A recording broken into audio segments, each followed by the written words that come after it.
गणेशाय नमः। ओम गम गणेशाय नमः। संकट चौथ को तिलकुट चतुर्थी, माघ संकटी चतुर्थी के नाम से भी जाना जाता है। माताएं संतान की सुरक्षा और उनके सुखमय जीवन के लिए निर्जला व्रत रखती हैं। शुभ मुहूर्त में विघ्नहर्ता श्री गणेश जी की पूजा की जाती है और संकट चौथ व्रत की कथा सुनते हैं। जानते हैं संकट चौथ की व्रत कथा।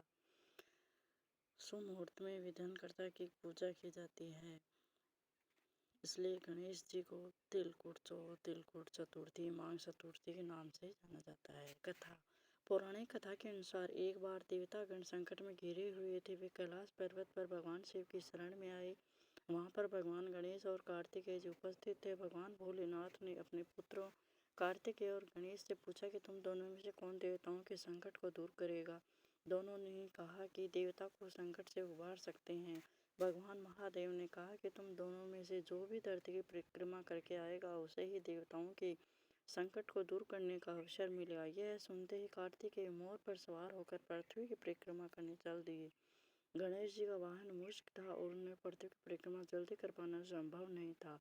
गणेश जी ने अपने माता पिता की परिक्रमा करनी शुरू कर दी। 7 बार परिक्रमा करने के बाद वे अपने माता पिता को प्रणाम करके एक तरफ खड़े हो गए। कुछ देर में कार्तिकेय वहां आए और स्वयं को विजेता बताने लगे।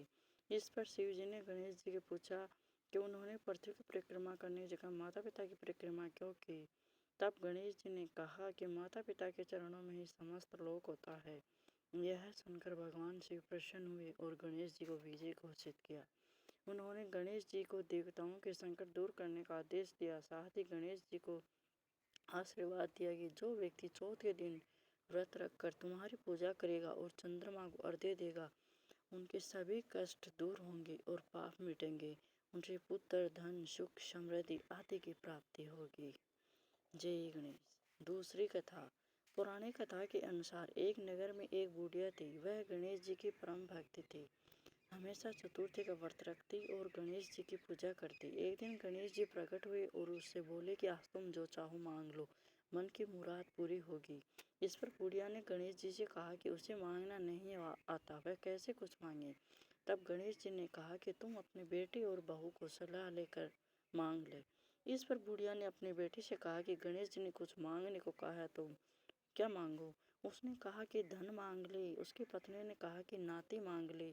बुढ़िया ने पड़ोस के लोगों से इस बारे में पूछा तो कहा, धन और नाते का क्या करेगी, तुम अंधी हो, अपने लिए गणेश जी से आंखों की रोशनी मांग लो।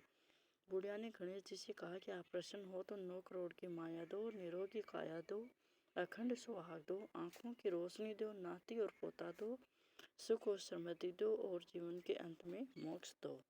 इस पर गणेश जी ने कहा कि बुढ़िया माँ, तुमने तो मुझे ठग लिया, लेकिन जाओ, तुम्हारी सब मनोकामनाएं पूरी हो। उसके बाद गणेश जी वहां से चले गए और बुढ़िया माई को सब कुछ प्राप्त होगा। जय माँ।